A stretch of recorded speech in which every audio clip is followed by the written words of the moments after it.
यहाँहरु सम्पूर्णलाई नमस्कार। मेरो नाम मनिला ढुङ्गानी। म पनि ट्रान्स महिला हो र मेरो प्रोनाउन सी हर हो र अहिले म विगत 6 महिनादेखि चाहिँ यो डिसिए नेपालमा प्राइड प्रोजेक्टको लागि चाहिँ प्रोजेक्ट अफिसरको रूपमा छु। नेपालगञ्जमा आज विभिन्न सञ्चारकर्मीज्यू तपाईहरुसँग जुन लैङ्गिक तथा यौनिक अल्पसंख्यक समुदायको बारेमा चाहिँ हामीले सञ्चार माध्यममा लेख्दै गर्दाखेरि यो विषयवस्तुलाई चाहिँ तपाईहरुको कलम मार्फत अगाडि ल्याउँदै गर्दाखेरि चाहिँ हामीले कसरी प्रस्तुत हुन पर्छ, हामीले कसरी संवेदनशीलता जनाउनु पर्छ हैन, र हामीले यो सीमान्तकृत वर्गको आवाजलाई अगाडि ल्याउँदाखेरि चाहिँ हामीले गर्न हुने र गर्न नहुने कुराहरू के हो, त्यसमा पनि अब अघि यहाँहरूले पनि भन्नुभएको छ सधैँभरि पहिचानको मात्र कुरा नभएर विभिन्न अधिकारको विषयमा हैन, हाम्रो सम्मानपूर्वक बाँच्न पाउने अधिकार, आफ्नो मानव अधिकारको सुरक्षित गर्न पाउने र उपभोग गर्न पाउने अधिकारको कुराहरू, सामाजिक र राजनीतिक रूपमा चाहिँ हामी अर्थपूर्ण रूपमा सहभागी हुन पाउने अधिकारको कुराहरू गर्दै गर्दाखेरि चाहिँ सञ्चार जगतले दिनुपर्ने ध्यानको विषयमा पनि आज यहाँ छलफल हुनेछ र जगतको चाहिँ एकदमै महत्त्वपूर्ण भूमिका छ भन्ने कुरालाई म स्मरण गर्न चाहन्छु। र मैले पनि 2008 तिरै काठमाडौँमा रेडियोमा चाहिँ पहिलो अन्तर्वार्ता दिएको थिएँ। त्यति बेला मैले आफ्नो पहिचानलाई गोप्य राखेर मैले एउटा चाहिँ कसैको एउटा नाम सापटिएर आफ्नो नामलाई नै सार्वजनिक नगरिकन आफ्नो पहिचानलाई लुकाएर अन्तर्वार्ता दिएको थिएँ भने आज आएर चाहिँ मैले जुनसुकै लेभलको एउटा राष्ट्रिय र अन्तर्राष्ट्रिय मिडियामा पनि आफ्नो पहिचानका साथ आफ्ना अधिकार र आफूसँगै लैङ्गिक तथा यौनिक अल्पसंख्यक समुदायको अधिकारको बारेमा वकालत गर्ने एउटा बलियो पक्ष चाहिँ जुन सिर्जना भएको छ त्यो मिडियाको पनि धेरै ठुलो योगदान छ भन्दै म चाहिँ अब यो प्राइड परियोजनाको बारेमा थोरै यहाँहरूलाई जानकारी गराउन गइरहेको छु। Rights, inclusion, dignity and enhance political participation of LGBTIQ+ individual in Nepal भनेर जुन यसको सर्ट फर्म चाहिँ प्राइड हो हैन। यो नामबाट पनि धेरै कुराहरू यहाँ बोलिसकेको छ हैन। नेपालमा लैङ्गिक तथा यौनिक अल्पसंख्यक समुदायको चाहिँ राजनीतिमा अर्थपूर्ण सहभागिताको विषयमा चाहिँ हामी कुराकानी गर्छौँ। यो प्राइड परियोजनाले चाहिँ यही सन्दर्भलाई जोडेर चाहिँ आगामी 3 वर्षसम्म चाहिँ अब काम गर्न लागिरहेको छ हैन।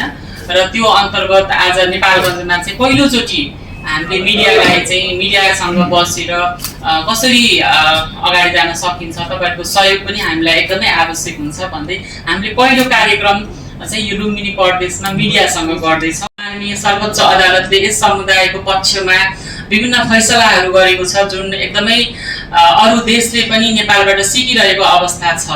तथापि विभिन्न खालको अझै पनि सामाजिक संरचनामा विभेदहरू चाहिँ अझै पनि कायम छ। जुन संविधानले दिएका हक अधिकारहरू चाहिँ हामीले सरल र सहज तरिकाले उपभोग गर्न पाइरहेका छैनौँ। सो अनुसार कानुनहरू ऐनहरू राम्रोसँग बनिसकेका छैनन्। स्त्रीलिङ्गी भन्ने शब्दमा मात्र सीमित गर्ने खालको बुझाइ छ हैन। इभन राज्यकै निकायमा काम गर्ने राज्यकै अङ्गमा काम गर्ने प्रतिनिधिज्यूहरूको इभन कतिपय ठाउँमा मिडियाकै हुन सक्छ हैन। कतिपय अवस्थामा चाहिँ अरू राजनीतिक कर्मीहरूको पनि यो समुदायप्रतिको बुझाइ पनि अलिकति क्लियर नहुँदाखेरि पनि यो अवस्था आइरहेको छ। पितामै अड्किरहेको अवस्था छ जुन तपाईहरुले बेला बखत सुनिरहनु भएको छ होला हैन। संविधानको धारा 12 मा चाहिँ वंशीय पहिचान अनुसार वंशीय आधारमा चाहिँ लैङ्गिक पहिचान अनुसारको नागरिकता पाउने हक हुनेछ भनेर स्पष्ट हुँदाहुँदै पनि प्र्याक्टिकल रूपमा चाहिँ समुदायका व्यक्तिहरूले आफ्नो पहिचान सहितको नागरिकता हासिल गर्न चाहिँ चुनौतीहरू भोग्दै आइरहनु परेको अवस्था छ। त्यसैगरी यो भोटर एजुकेसन मतदाता परिचय पत्रको कुरा गर्नु पर्दाखेरि पनि यो समुदायका व्यक्तिहरूलाई त्यहाँ पनि कठिनाइहरूको कुराहरू छ।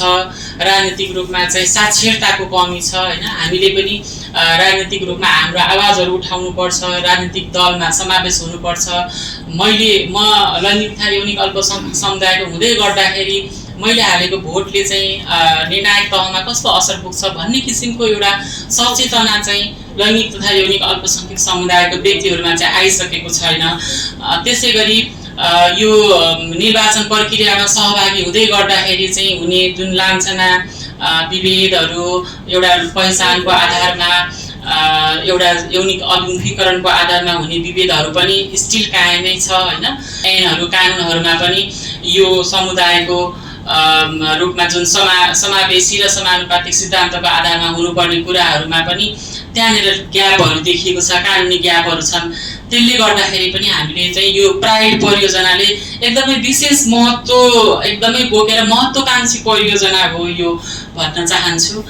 200 जनाले मात्रै के भन्छ आफ्नो लैङ्गिक पहिचानमा चाहिँ अन्य भनेर खुलाएको अवस्था छ, यो पनि एकदमै न्यून छ होइन। अब तपाईँहरूले विगत धेरै समयदेखि पश्चिम धारा नेपालगञ्जमा रहेर हाम्रो लामो समयसम्म इन्ट्रेक्सन छ परिणाजीसँग, यो समुदायका व्यक्तिहरूसँग भनिरहँदाखेरि 200 जना त एकदमै थोरै भयो नि त होइन।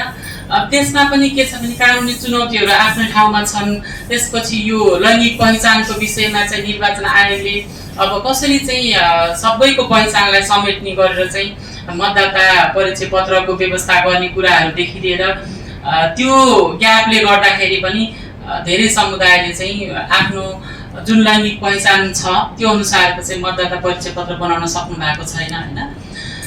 सियानको रोलको कुरा गर्नुपर्दा चाहिँ अब इलेक्सन अब्जर्भेसनको कुराहरू हुन्छ होइन र एलजिबिटिक्यूलाई चाहिँ जुन राजनीतिमा लानको लागि जुन खाडलहरू छन्, ग्यापहरू छन्, त्यसलाई पुरा गर्न चाहिँ हामीलाई यो इलेक्सन कमिसन आयोगको पनि एकदमै ठुलो भूमिका र सहयोगको आवश्यकता हुन्छ होइन।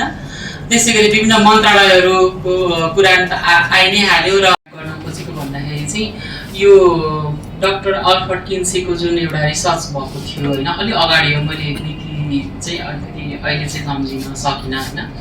र त्यो रिसर्चले चाहिँ कुनै पनि एउटा निश्चित भूगोलको जनसङ्ख्याको चाहिँ 8 देखि 10% चाहिँ यो एलजिबिटिक्यू प्लस कम्युनिटीको व्यक्तिहरू हुन सक्छ भन्ने चाहिँ एउटा ल्याएको थियो त्यो रिसर्चको फाइन्डिङ्सको रूपमा।